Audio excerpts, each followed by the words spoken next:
मुझे हमेशा से नेचर के बीच रहना पसंद है। उसकी खूबसूरती को देखना, महसूस करना और उसके साथ वक्त बिताना।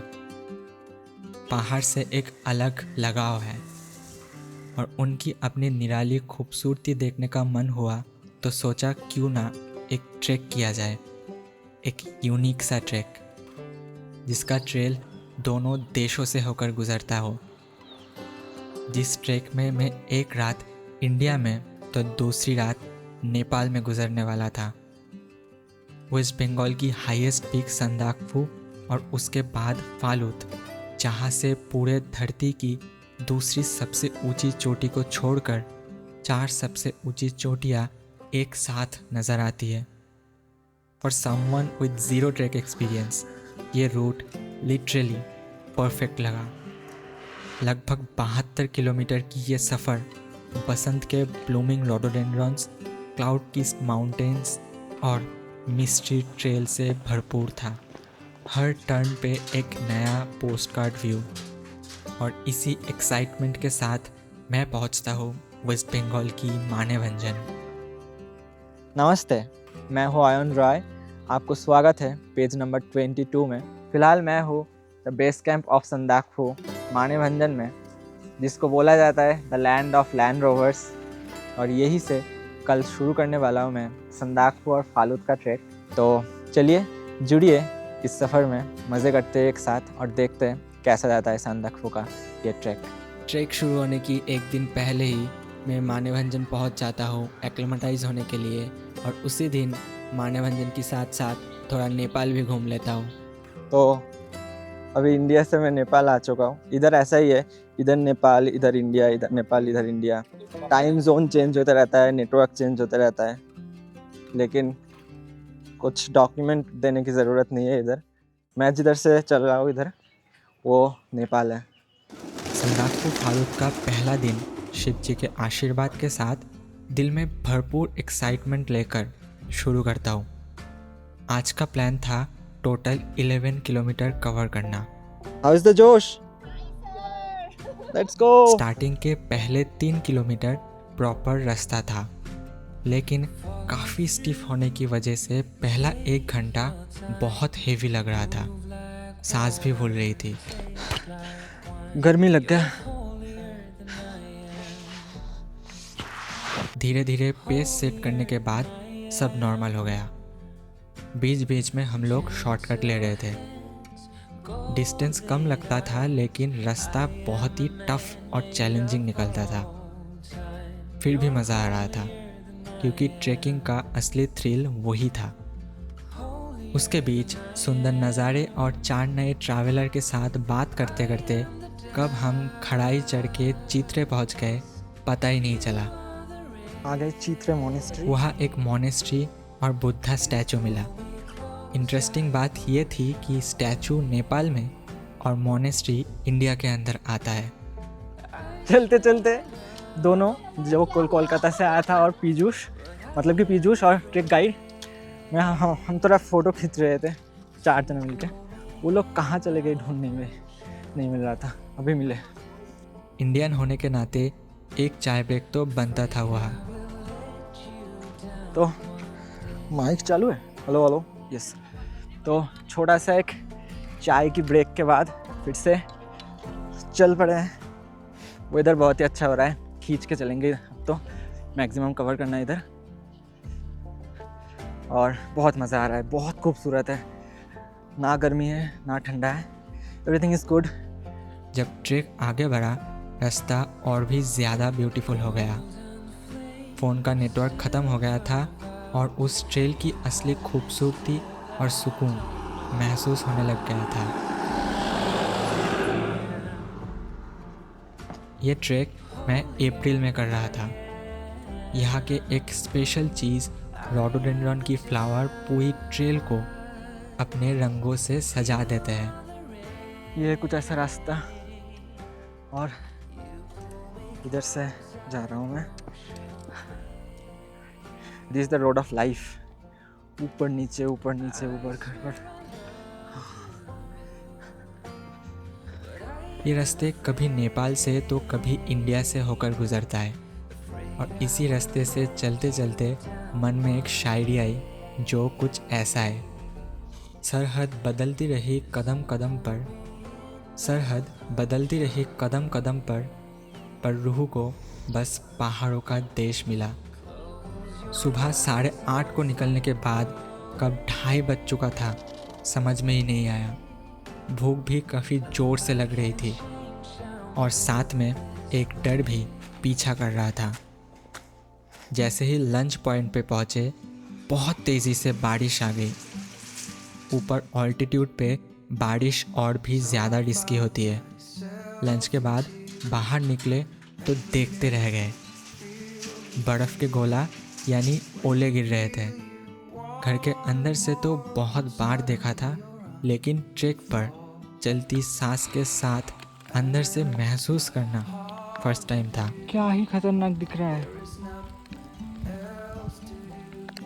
फाइनली हम लोग पहुंच गए टोंगलू, हमारे पहले दिन का स्टे पॉइंट।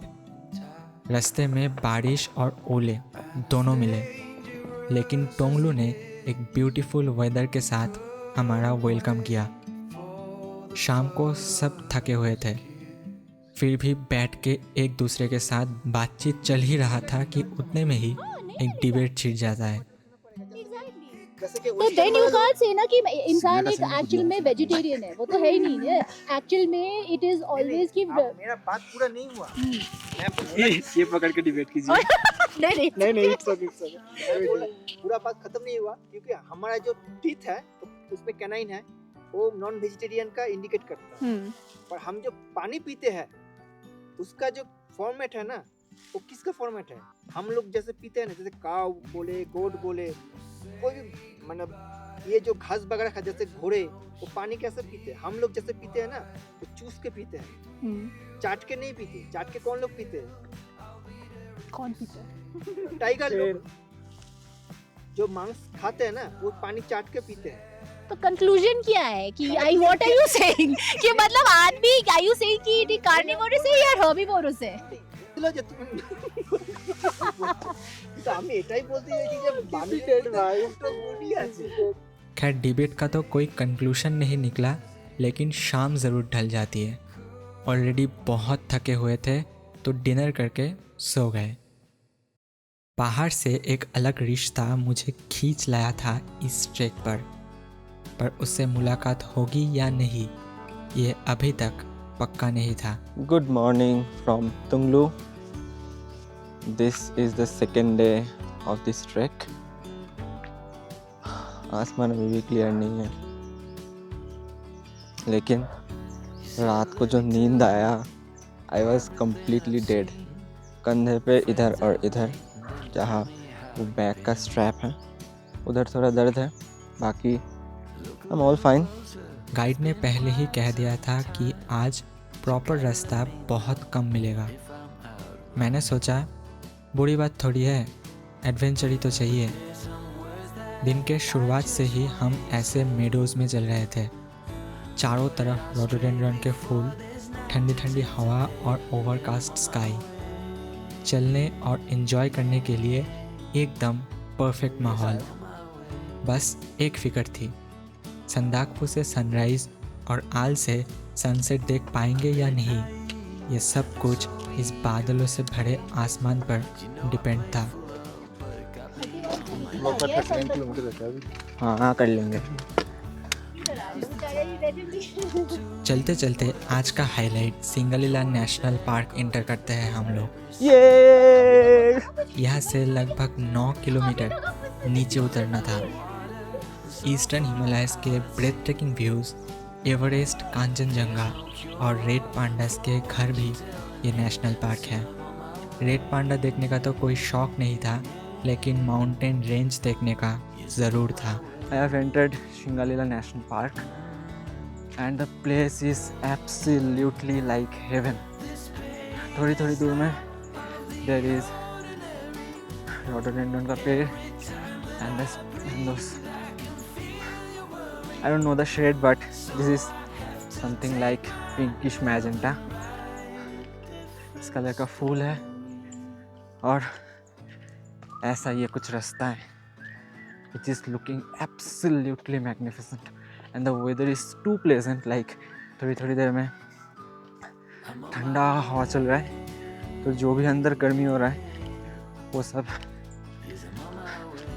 ठीक हो रहा है. तो गर्मी नहीं है ज़्यादा, ठंडी भी नहीं है. Everything is okay and the view is also very okay. Enjoying the trek. पर ये वेदर पलक झपकते ही पास का व्यू भी बादलों से ढक दिया.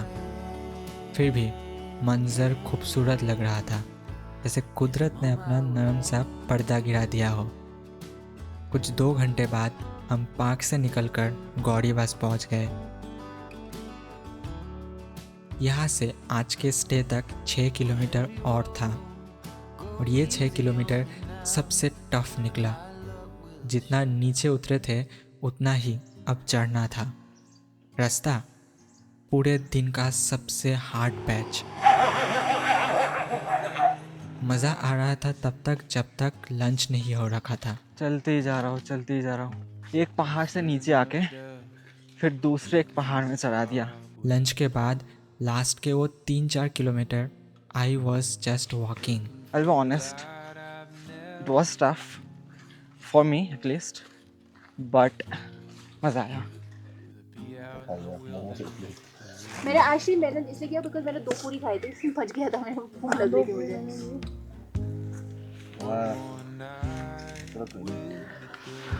और क्यूट है ये लोग, कितने साफ है यार यहाँ पे. हाँ को नहलाता कोई भी नहीं पोल्यूशन है ही नहीं ना, साफ है. पोल्यूशन है नहीं तो बारिश हो रहा था, पैर दुख रहा था, थोड़ा फट रहा है आपको. लग रहा था बस और नहीं होगा. जैसे तैसे करके काला पोखरी पहुंच गया और लिटरली आई वॉज डेड. अगले दिन संदाकफू, मेरे पहाड़ से मुलाकात और उसके बाद फालूत का वो हेवनली ट्रेल अभी भी बाकी था.